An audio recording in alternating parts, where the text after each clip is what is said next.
Hello दोस्तों, welcome to the really brief, जहां हम मार्केट्स की सबसे बड़ी स्टोरीज और ट्रेंड्स को सिंप्लीफाई करते हैं। मैं हूं आपकी होस्ट भव्या दुआ। आज है ट्यूसडे 15 अक्टूबर और आज मैं आपके लिए दो बड़ी स्टोरीज लाई हूं।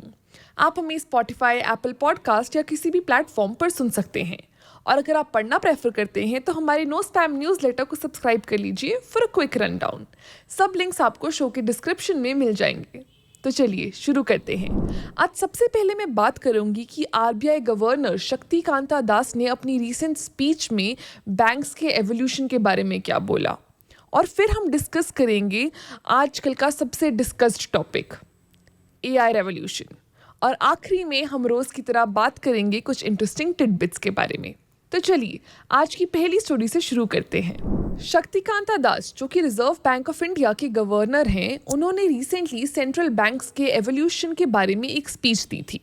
उन्होंने 3 एरियाज पे फोकस किया: मॉनेटरी पॉलिसी, फाइनेंशियल स्टेबिलिटी और नई टेक्नोलॉजीज। चलिए समझते हैं उन्होंने क्या शेयर किया। काफ़ी लंबे टाइम तक सेंट्रल बैंक्स को लगा था कि उन्होंने इन्फ्लेशन को कंट्रोल कर लिया है। 1970s और 80s के इन्फ्लेशन क्राइसिस के बाद स्टेडी ग्रोथ का दौर शुरू हुआ। काफ़ी लोगों को लगा कि अब इन्फ्लेशन लो ही रहेगी, लेकिन 2008 फाइनेंशियल क्राइसिस और कोविड-19 पैंडेमिक ने ये सब बदल दिया।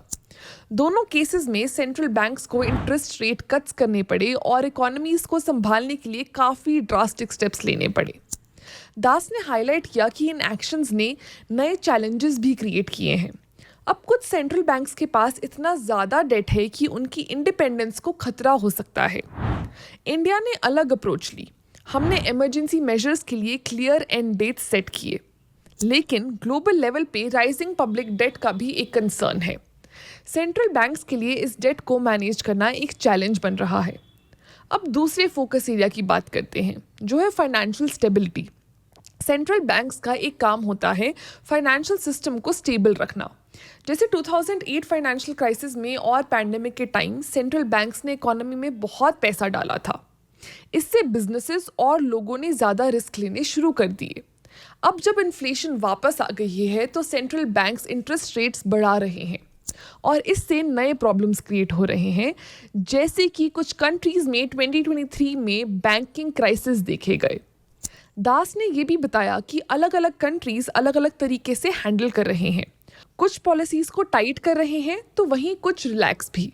इससे ग्लोबल मार्केट्स में काफ़ी अनसर्टेनिटी क्रिएट हो रही है। उन्होंने प्राइवेट क्रेडिट मार्केट्स के तेज़ी से बढ़ने का भी जिक्र किया, जहां कम रेगुलेशंस होते हैं। अगर इन मार्केट्स में स्ट्रेस आया तो बहुत प्रॉब्लम्स हो सकती हैं। फाइनली उन्होंने टेक्नोलॉजी के बारे में भी बात की। टेक फाइनेंशियल वर्ल्ड को ट्रांसफॉर्म कर रहा है, स्पेशली इन पेमेंट्स। इंडिया में यूपीआई जैसे सिस्टम्स ने डिजिटल पेमेंट्स को फास्ट और इजी बना दिया। दास को लगता है कि क्रॉस बॉर्डर पेमेंट्स को फास्ट और चीप बनाने का बहुत पोटेंशियल है, स्पेशली रेमिटेंसेस के लिए। उन्होंने इंडिया के सेंट्रल बैंक डिजिटल करेंसीज यानी CBDCs के बारे में भी बात की। ये ग्लोबल पेमेंट्स को रीशेप कर सकती है। जहां टेक्नोलॉजी के फायदे हैं, दूसरी तरफ काफ़ी रिस्क्स भी। दास ने वार्निंग दी कि सोशल मीडिया के जरिए रूमर्स जल्दी फैलने का खतरा हो सकता है, जो बैंक्स के लिए पैनिक और लिक्विडिटी प्रॉब्लम्स ट्रिगर कर सकता है। उन्होंने AI और मशीन लर्निंग के नए अपॉर्चुनिटीज़ के बारे में भी बोला, लेकिन इनसे साइबर सिक्योरिटी थ्रेट्स जैसे रिस्क्स भी हैं, और ये भी चांस है कि कुछ बड़े टेक कंपनीज को फाइनेंशियल सिस्टम्स पे ज़्यादा पावर मिल जाए। स्पीच के एंड में उन्होंने बोला कि सेंट्रल बैंक्स ने अब तक इन्फ्लेशन मैनेज करने और बड़े क्राइसिस को प्रिवेंट करने में अच्छा काम किया है, लेकिन उन्हें अलर्ट रहना होगा। फ्यूचर चैलेंजेस से भरा है, लेकिन रिस्क को केयरफुली मैनेज करके और न्यू टेक्नोलॉजीज को एक्सेप्ट करके सेंट्रल बैंक्स इकोनॉमीज को स्टेबल और ग्रोइंग रख सकते हैं।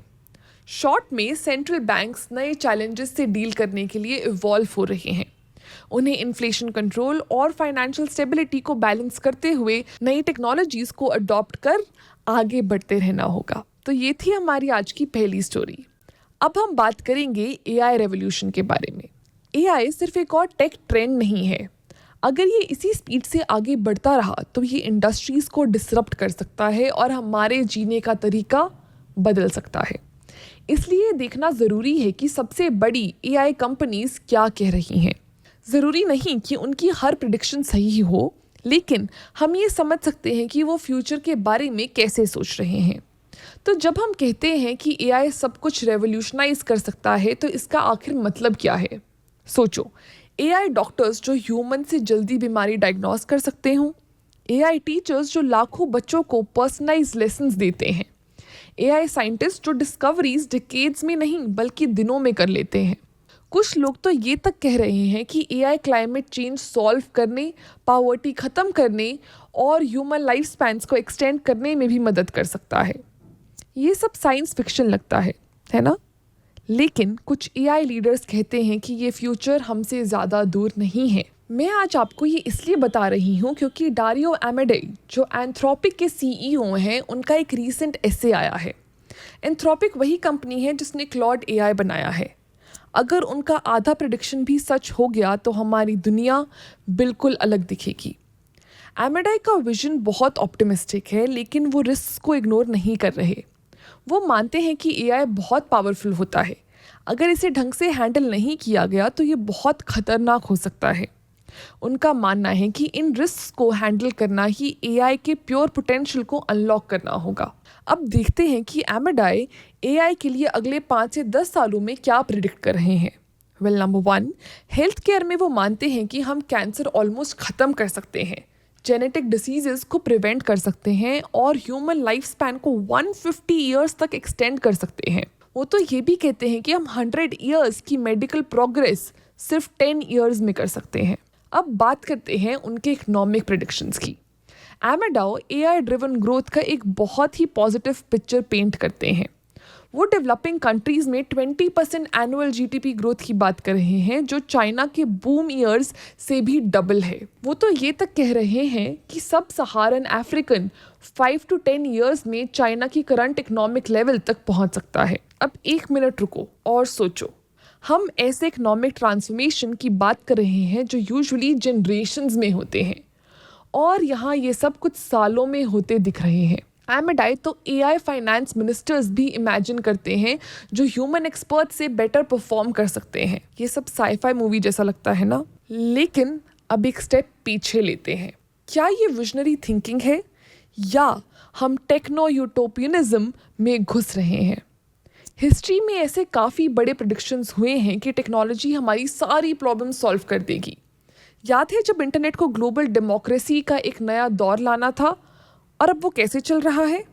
गलत मत समझो, एआई का इकोनॉमी पे बड़ा इम्पैक्ट ज़रूर होगा, लेकिन ये सोचना कि एआई मैजिकली करप्शन ख़त्म कर देगा या रातों रात स्टेबल इंस्टीट्यूशंस बना देगा, थोड़ा ज़्यादा लगता है। और एआई के डाउनसाइड्स भी हैं।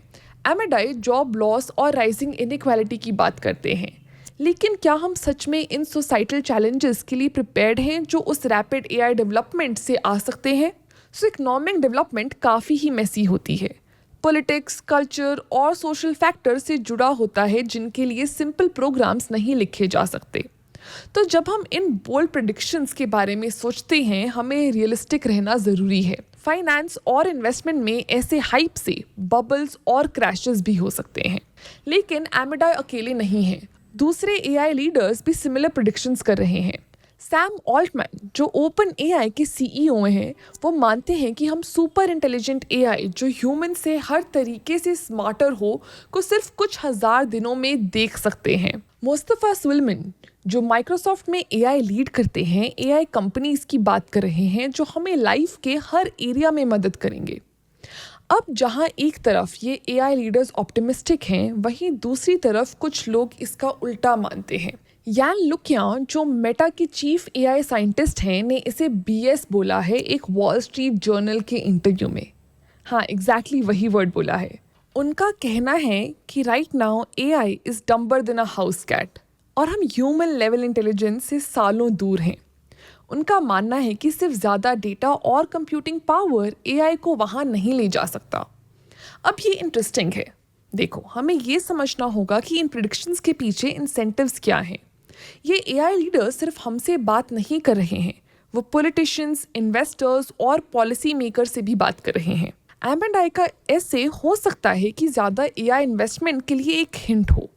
ऑल्टमैन और सुलेमान अपनी कंपनीज को AGI which is artificial general intelligence की रेस में लीडर्स के रूप में पोजीशन कर रहे हैं, और लेकिन हो सकता है कि वह एक्सपेक्टेशंस को टेम्पर कर रहे हों और मेटा को एक कॉशियस लॉन्ग टर्म प्लेयर के रूप में पोजीशन कर रहे हों। तो कौन सही है? सच ये है कि कोई नहीं जानता। एआई की प्रोग्रेस तेज़ी से आगे बढ़ रही है, लेकिन हमने पहले भी काफ़ी ओवरहाइप्ड टेक बबल्स देखे हैं। मेरे व्यू में एआई क्लियरली एक गेम चेंजर होने वाला है, लेकिन मैं उन लोगों से कॉशंस रहूंगी जो क्लेम करते हैं कि उन्हें एग्जैक्टली पता है ये कैसे प्ले आउट होगा, या जो सुपर ह्यूमन एआई को बस थोड़ा ही टाइम दूर मान रहे हैं। रियलिटी में हमें एक्साइटिंग ब्रेक थ्रूज भी मिलेंगे और कुछ टफ अनफोरसीन चैलेंजेस भी। तो ये थी हमारी आज की दूसरी स्टोरी। चलिए अब डिस्कस करते हैं कुछ interesting tidbits. Number 1, Reliance Industries थर्मा प्रोडक्शन में स्टेक खरीदने की बात कर रहा है। इससे रिलायंस अपना मीडिया प्रेजेंस बढ़ा रहा है और ये मूव रिलायंस के कंटेंट पोर्टफोलियो को और स्ट्रॉन्ग करेगा और इंडिया के एंटरटेनमेंट सेक्टर में उसकी डोमिनेंस और बढ़ेगी। नंबर 2, इंडिया अब रिस्ट्रिक्टेड टेक्नोलॉजीज के लिए रशिया का सेकेंड लार्जेस्ट सप्लायर बन गया है। जुलाई 2024 में एक्सपोर्ट्स $95 मिलियन से ज़्यादा हो गए थे। ये वेस्टर्न सैंक्शंस एफर्ट्स के लिए एक चैलेंज क्रिएट कर रहे हैं, क्योंकि इंडिया अपने रशिया और वेस्ट दोनों के साथ रिलेशंस बैलेंस करना चाहता है। नंबर 3, इंडिया और श्रीलंका $5 बिलियन का रोड रेल प्रोजेक्ट फाइनलाइज कर रहे हैं, जो तमिलनाडु और श्रीलंका को कनेक्ट करेगा। इसका एम है ट्रेड, टूरिज्म और इन्वेस्टमेंट को बढ़ावा देना। ये प्रोजेक्ट चाइनीज़ इन्फ्लुएंस को काउंटर करने के लिए और रीजनल कनेक्टिविटी को स्ट्रॉन्ग करने के लिए है। नंबर 4, नोएल टाटा को टाटा ट्रस्ट का चेयरमैन अपॉइंट किया गया है और ये एक मेजर लीडरशिप ट्रांजिशन है। टाटा सन्स के चेयरमैन एन चंद्रशेखरन के साथ मिलकर और उनकी लीडरशिप टाटा सन्स को एआई, सेमीकंडक्टर्स और टीसीएस रिविटलाइजेशन के चैलेंजेस से डील करने में मदद करेगी। नेक्स्ट, स्पेसएक्स ने अपनी 5th Starship test flight successfully launch की और इससे रीयूजेबल स्पेस ट्रैवल में एक और स्टेप बढ़ गया और इलॉन मस्क के मार्स कोलोनियलाइजेशन विजन के करीब भी। ये माइलस्टोन नासा के आर्टेमिस प्रोग्राम के लिए भी इम्पॉर्टेंट है। तो ये थी आज की बड़ी स्टोरीज। मैं हूँ आपकी होस्ट भव्या दुआ और ये था आज का डेली ब्रीफ। मिलते हैं नेक्स्ट एपिसोड में।